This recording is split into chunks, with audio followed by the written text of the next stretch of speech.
Salut les amis, comme vous voyez je suis de retour dans ma maison à Lourica, ça fait plaisir. Là ça fait quelques jours que je suis avec Nicolas, un ami de Belgique. Je vais faire des vidéos avec lui, vous verrez plus tard qui il est.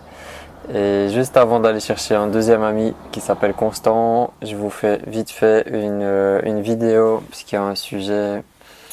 C'est un peu une vidéo coup de gueule, elle me tient à cœur depuis un moment de vous la faire. Et chaque fois c'est pas le bon moment, donc là je me dis j'ai 30 minutes devant moi avant de partir chercher Constant à Marrakech.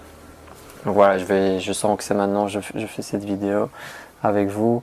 Donc je vais à nouveau vous parler de chiens, je vais vous parler d'Ifourki, la chienne qui m'accompagne. Et je vais vous parler aussi des chiens errants au Maroc, de ce problème. Alors, en fait, cette vidéo, elle démarre d'un commentaire que j'ai reçu sur Facebook. Moi, j'aime beaucoup partager tout ce qui se passe un peu dans mes expériences de vie. Et souvent, je vous partage une petite photo de mon chien ou des chiens que je rencontre parce que j'adore les chiens. Je me sens très connecté à leur énergie. Et là, j'étais parti, je sais même plus où j'étais parti. Je crois que j'étais parti quelques jours. Je crois que j'étais parti à Casablanca quelques jours. Et j'étais revenu, j'avais fait une photo avec mon chien pour dire qu'elle m'avait manqué et qu'on était content de se retrouver.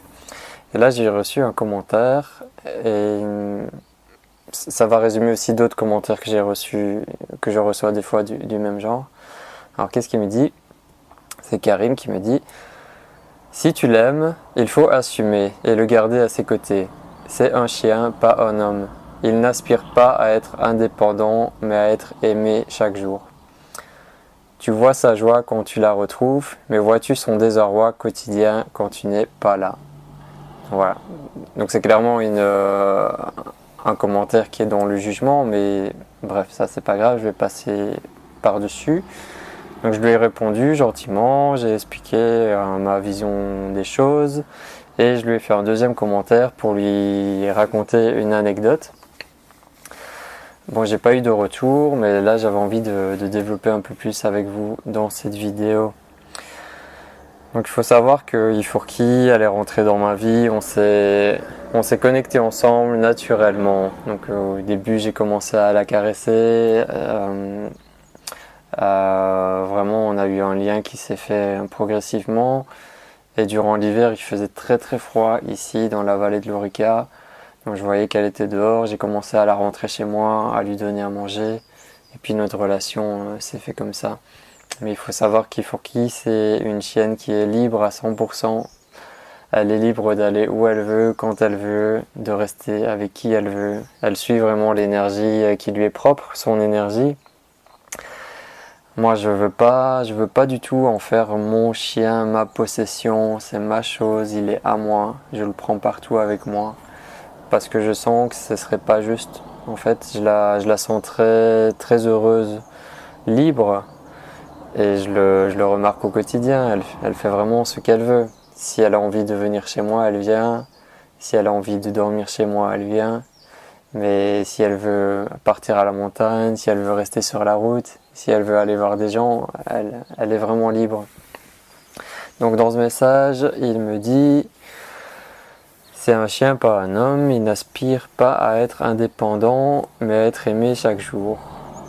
Déjà, on sait pas qu'est-ce qui se passe dans la tête de mon chien. Personne ne le sait, à part elle-même. Voilà, moi je ressens son énergie, qu'elle a une forte énergie de liberté et d'indépendance. Je n'ai pas envie de créer une relation de dépendance affective avec elle, comme sont la majorité des chiens européens. On entretient avec eux un lien de dépendance affective. C'est notre chose, notre bébé, notre être. Et il a besoin de nous en permanence. Et nous, on a besoin de lui aussi. Mais cette relation, elle est magnifique, mais elle est toxique aussi.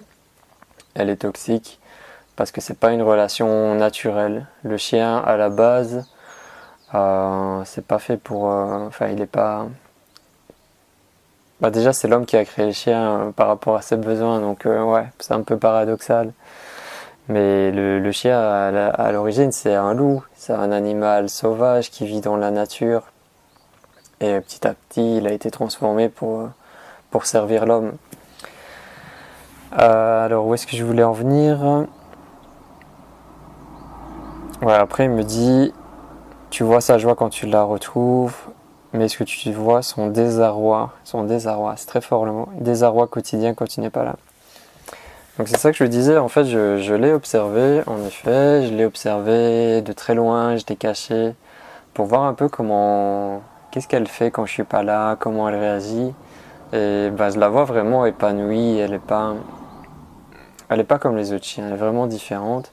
Tous les habitants du village l'ont adoptée, ils l'aiment bien, tous les enfants l'adorent. Elle va souvent aussi près d'un restaurant. J'ai réussi à lui créer une deuxième famille de cœur.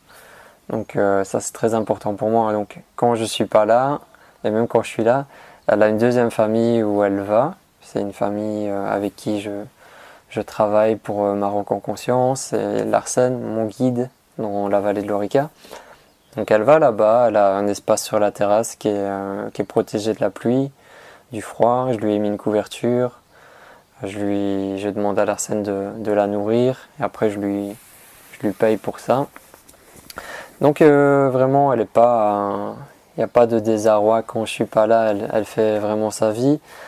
Et la meilleure preuve pour ça, c'est qu'en fait, même quand je suis présent ici, par exemple en ce moment précis, je suis chez moi dans ma maison, le chien il est pas là. Il est dehors en train de faire sa vie. Je sais pas qu'est-ce qu'elle fait, je sais pas où elle est, avec qui, comment. Mais voilà, je la laisse faire sa vie parce que c'est comme ça que ça se passe et c'est une relation que j'aurais pas pu imaginer possible et qui s'est produit. Donc c'est vraiment un grand cadeau. Et l'anecdote que je lui avais dit en deuxième commentaire, c'était que oui, ben, un petit peu après l'avoir retrouvée, j'avais imaginé dans mon mental aller faire une grande balade avec elle. Je voulais partir à un endroit précis avec elle. On est sorti et à peine 5-10 minutes qu'on a commencé la balade, elle a trouvé des chiens sauvages dans la montagne et elle adore jouer avec les chiens et ouais, c'est normal, ils éprouvent beaucoup de joie en jouant ensemble.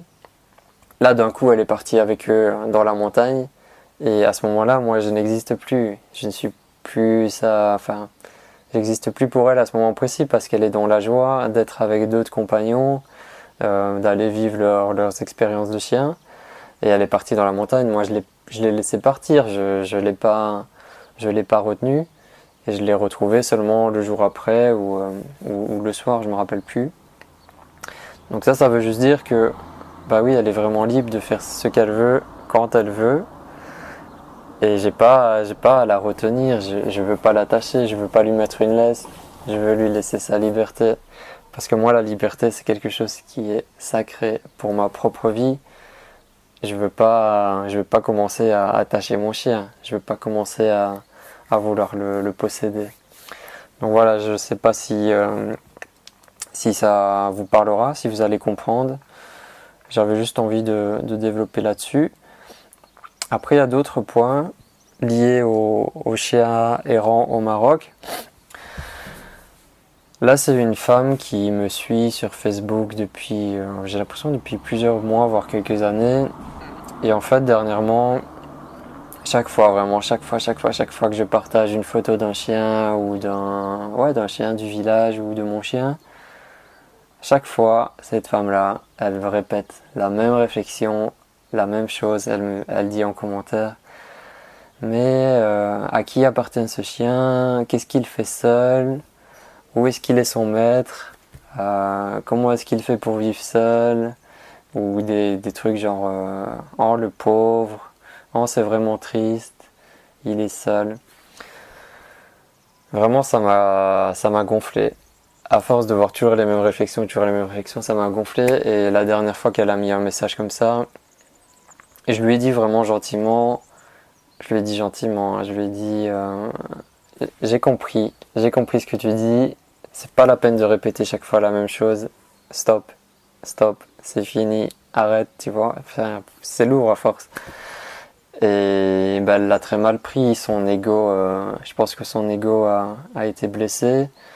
Et là, elle m'a sorti plein de trucs, des insultes et tout ça. Et j'ai même pas répondu, j'ai préféré la bloquer et passer à autre chose parce que j'ai pas envie de rentrer dans un conflit. Moi j'ai raison, toi t'as tort et tout ça. Mais juste j'expose mon quotidien et l'expérience que je vis personnellement. Donc ce qu'il faut savoir, c'est que notre vision d'occidental sur les chiens n'est pas la même vision que l'Afrique par exemple ou que l'Inde. Ici au Maroc, ils ne voient pas du tout les chiens comme on peut le voir en Occident. Ça n'a pas du tout le même rapport. Maintenant, dans les villes, ça commence à s'occidentaliser de plus en plus. Donc on peut voir des gens qui ont des chiens en laisse et qui font un peu comme à l'européenne. Mais dans les campagnes, c'est pas du tout pareil. Donc ce qu'il faut savoir quand on est en train de juger comme ça, quand on est en train de juger ce qui se passe dans un autre pays, on projette juste nos propres croyances, nos propres conditionnements et on croit un peu comme si notre réalité ce serait la vérité absolue. Moi vraiment ici en ayant voyagé vraiment un petit peu, ça a changé mon état d'esprit. Et j'ai vu qu'il y avait une autre réalité qui existait.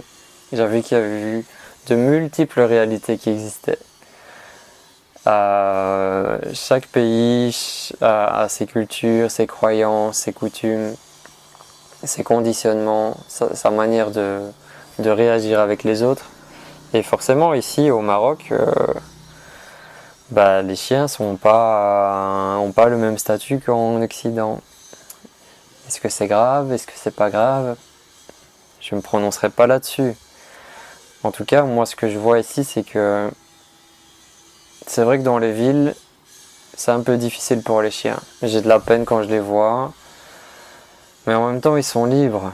Ils sont libres d'évoluer en meute. Ils sont libres d'évoluer avec leurs frères et sœurs chiens. Par contre, ici, à la montagne, c'est complètement différent parce qu'ils sont... je les sens quand même heureux. Ils sont dans la nature, ils font leur vie. Ils vivent principalement la nuit. Ils ont la nature, ils ont tout ce qu'il faut. Ils trouvent à manger. Donc voilà, c'est un peu particulier le cas des chiens errants au Maroc. Il y a des côtés vraiment positifs, il y a des côtés négatifs. C'est une balance. Maintenant, j'ai pas envie d'aller dans l'extrême en fait, c'est ça. Le commentaire de cette femme, j'ai trouvé que c'était un peu extrême.